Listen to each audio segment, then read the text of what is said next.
Are your eyes closed? Do you want to hear a story? Mimi's going night night. This is the story about the Sleeping Beauty. There was a great rejoicing in the royal palace. The queen's baby daughter had just been born, and she had been named Rose. We must have a big celebration for her christening, said the king. Everyone in the kingdom will receive 3 golden coins in celebration of her birth. The queen immediately made a list of all the guests who would be invited to the christening. Among them were the little princess's 5 fairy godmothers. The queen did not know that in her haste to send out the invitations, she had left out one important person off the guest list. It was the fairy Nightshade, and she was a very wicked, wicked fairy indeed. They will be very sorry they did not ask me, she raged when she learned that she was the only person not invited. I will give the baby a present she will never forget, said the evil fairy Nightshade. The day of the christening dawned bright and clear. All the guests arrived for the party. Many had come from other countries far, far away. Never had there been such an array of silks and satins and coronets and jewels. Never had there been such a grand and happy occasion. After the christening, each guest came up to the cradle and offered their gifts to the new little baby girl. There were silver spoons and mugs and little bracelets for her to wear, as in the custom at all christenings. There were grander gifts of diamonds and rubies and golden goblets. Each fairy godmother had a different gift to offer the little princess. I will give her beauty, said the first fairy godmother. She will have the gift of cleverness, said the second. She will have a kind and merry heart, said the third. She will be rich, but her possessions will not spoil her, said the fourth. But just before the fifth fairy could give her gift, there was a great commotion from the back of the hall. Who is there? Demanded the king. Who dares to break in upon this important occasion? The fairy Nightshade, was the reply. The queen gave a little cry. Oh dear, I forgot to ask her to the christening. She tried to put things right. Welcome, good fairy, she called. Come in and join us. A tall figure in big purple cloak came sweeping towards them.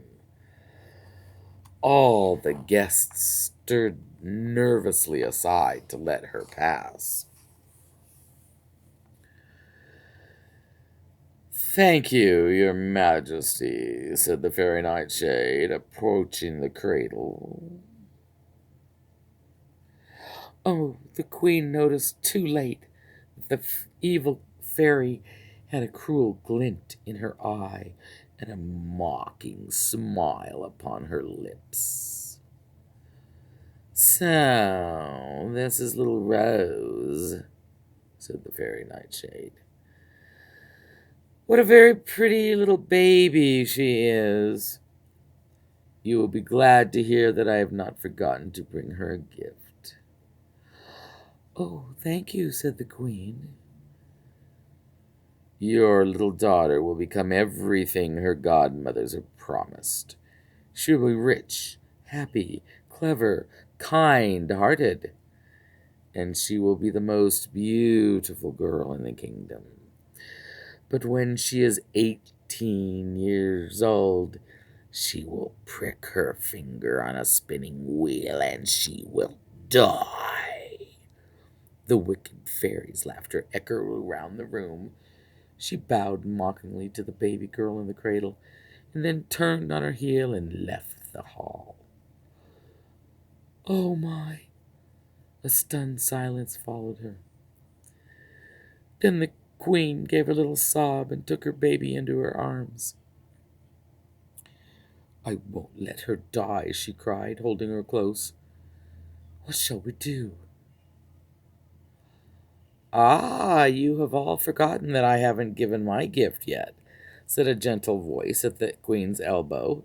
It was the fifth fairy. She said, I cannot remove the evil fairy Nightshade's curse, but I can make things a little better. She will not die when she pricks her finger, but she will sleep for 100 years.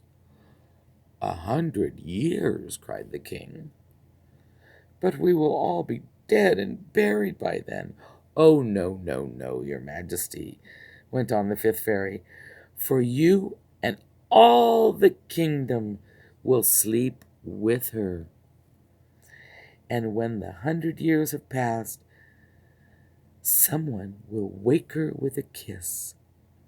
At that moment, all the people in your land will wake up and rub their eyes as if they had only been asleep a few hours for a very nice nap.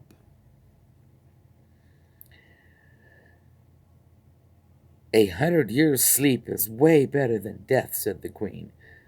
But it is bad enough. We must see to it that the princess never has a chance to see a needle. In that way, we can avoid the curse altogether. The king immediately ordered that every needle and spinning wheel in the kingdom be destroyed. All the tailors, shoemakers, and spinners left the country or found other work. Anyone who needed new clothes or shoes ordered them to be sent from another land. And so, in this needleless kingdom, the little Princess Rose grew up. Everybody loved her, for she had received all the fairy godmother's gifts. She was as kind and clever as she was beautiful. As her 18th birthday approached, the king began to plan her birthday party. I will ask every unmarried prince and king to the party, he said, for Princess Rose must think about choosing her husband. A husband, cried Rose, but I am happy enough without one. What if I do not care for any of the young men you have invited? The king smiled. Oh, I'm sure you will find someone you like, my dear.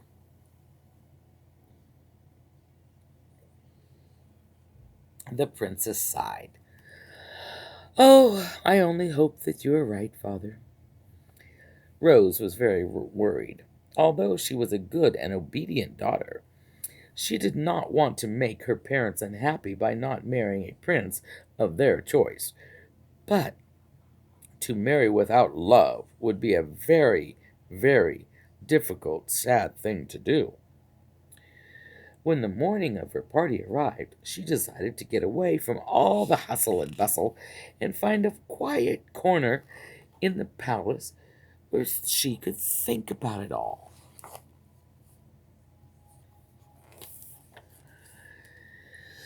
It seemed as if there was something happening in every room of the castle. In the kitchen, teams of cooks and kitchen maids were preparing for the party. In the bedrooms, all of the guests from different countries were laying out their fine clothing. In the ballroom, garlands of flowers were being used to decorate the fireplace and the chandeliers. Princess Rose walked down corridors and up staircases. There was noise and fuss everywhere, and no peace anywhere. At last she came to a little, twisty, tiny staircase she had not noticed ever before. Well, surely I will find somewhere quiet up there, she said to herself. Up, up, up she went until she came to a big oak door. She pushed it open, and it squeaked on its rusty hinges. The room was dim and dusty, but there was someone there. By the window, the princess could see a very old woman hunched over a round wheel. She was about to turn around and go downstairs again, but she was curious. What was that wheel? She had never seen anything like that before. She crept forward. Hello, my dear, said the old woman, turning around. Why is it if it isn't young Princess Rose? What are you doing with that wheel? Asked the princess. Why, spinning wool, my dear. Have you never seen anyone spinning wool before? No, replied the princess, for you will remember, of course, that the king had ordered all spinning wheels to be destroyed, so she'd never seen it. But it's very easy, said the old woman. Why don't you sit down and try it yourself? Oh, may I? Princess Rose did not see the cruel, evil smile on the old woman's lips as she rose to her feet and let the young lady try her hand at spinning. For, of course, the old woman was none other than that evil fairy nightshade in disguise. Oh, this is fun. It's so easy, said the happy little princess as she turned the wheel. Then, ow! Oh! Ouch! I seem to have pricked my finger. Perhaps I'm not very good at this after all. Here, sit down again. I ought to leave anyway. But when the Princess Rose looked around, the old woman had completely vanished. Where has she gone? How strange. Well, I mustn't stop here to look for her. I feel so very tired suddenly. I'm so very, very tired. The princess left the attic room and went down the little twisty staircase and along the palace corridors till she got to her bedroom. With each step she took, she grew slower and slower and tireder and tireder. When she reached her room, she staggered toward the bed and collapsed upon it. In seconds, she was fast asleep. Every room in the palace was suddenly silent. The cooks and the kitchen maids in the kitchen fell asleep with their heads on the big kitchen table. The servants in the ballroom sank down on the little golden chairs and began to snore. The party guests lay down upon their own beds, half dressed in their clothes. The king and queen in the throne room sat with their heads slumped forward. The king's crown fell off his head and rolled across the floor. Even the cats and dogs and horses fell asleep, as did the little mice in the stables and the outhouses, and so they remained for 100 years. Time passed. Weeds grew all over the palace gardens, and the fountains and the lakes dried up. Tiny saplings grew into tall trees. Around the palace, walls as thick as thorny hedges grew, intertwined with roses, Soon all that you could see of the palace were the turrets peeking above the treetops. After 50 years, you could not even see the palace at all. In far distant kingdoms, many stories were told about the palace. It was said that once there had been a big party, and the guests had never returned home. A beautiful princess and all of her family, friends, and guests still remained in the mysterious palace, deep in enchanted sleep. Many voyagers had returned with tales of a whole kingdom full of sleeping people, ruined houses and overgrown crops, a kingdom frozen in time. A young prince named Florian had heard these stories from his grandfather, whose own parents had been guests at the 18th birthday party of Princess Rose. They had never returned. The princess had a rare beauty, said Prince Florian's grandfather. She was kind, clever, and lively. Every prince from every land sought her hand in marriage. As Prince Florian grew from a boy into a good-looking young man, he could think of nothing but the tales of the hidden palace and the beautiful sleeping Princess Rose. When he was 20 years old, he decided that he would try to find the palace and solve the mystery. He took with him a sword which had been given to him by his grandfather. Its blade was sharp enough to defeat 1,000 enemies or to cut through the trunk of the thickest tree. Prince Florian journeyed for many months and for hundreds of miles. He knew when he reached the borders of the sleeping kingdom, for his journey became rougher and rougher. He fought his way through overgrown forests and thick, tangly undergrowth. Every now and again he would discover a sleeping peasant or a horse standing upright between shafts of a cart, but all were fast asleep.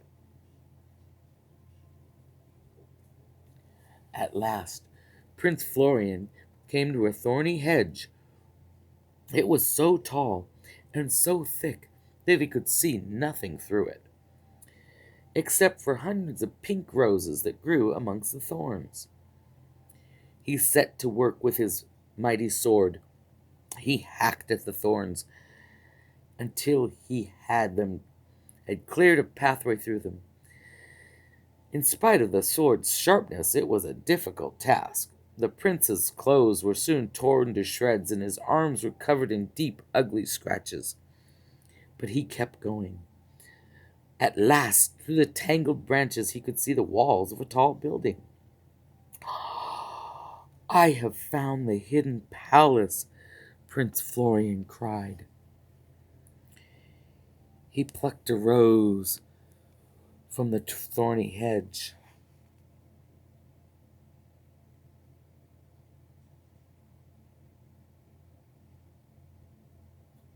As he pushed his way through the last of it. Minutes later, he was standing by the great wooden door. Its hinges and bars were tarnished green, and its key was so rusty that Prince doubted he could ever turn it. He tried with all his strength, and at last the key turned in the lock. With the great gate swung open, and the prince's eyes widened on wonder. Everywhere he saw sleeping servants and dogs and horses and kitties. As he walked through the courtyard to the main entrance, he found footmen laying across the path, with little servant girls curled up asleep in cobwebbed corners. Prince Florian glanced into many rooms. He found the throne room where the king and queen were, and he picked up the king's crown and laid it gently beside him. Then he went on up the grand staircase until at last he found the room where Princess Rose was sleeping. "Oh, my goodness," breathed the prince. He was looking down upon the loveliest girl he had ever set eyes on. She lay with her hair spread across the pillow like a curtain. She was smiling in her sleep, as though she was about to wake at any moment. Prince Florian could not resist it. He bent over the bed and kissed her tenderly on the cheek. Immediately, the princess opened her eyes and blinked at the young man who was bending over her. "Oh, I have had such a lovely nap," she yawned. "But I must get up now. It's my birthday, you see, and I am going to have a party. If you will excuse me saying so, you look a bit scruffy to be a guest." But she smiled warmly at Prince Florian all the same. He helped her to her feet and began to explain to her about the 100-year sleep and his quest to find her. Her eyes did not leave his face. When he reached the bit about the thorny hedge, she reached out and touched the scratches on his arm. "You did this for me?" she said. "Oh, do forgive me for saying you look scruffy. I will see to it that your arm is bandaged, and then you will get new clothes immediately." When she rang for a servant, one appeared instantly. The prince's kiss had removed the wicked fairy's spell, just as the fifth fairy had said it would. Everyone in the palace woke up from their long, long naps. The cobwebs and dust vanished as if it had never been, and the palace gardens lay spick and span in the sunshine. Everyone busied themselves preparing for the princess's 18th birthday party. The princess herself had now no worries about choosing a suitable prince for her husband. She had already made up her mind about who that man would be. Prince Florian and Princess Rose were married the following month on a bright summer's day when all was right with the world. Nightshade was furious that her curse was lifted at last. She packed her bags and left the kingdom, never to be seen again. And when later the happy young couple's first little baby boy was born, there was no fuss or fear that the bad fairy would spoil his christening. The end. Night, night. I love you. Have a nice nap.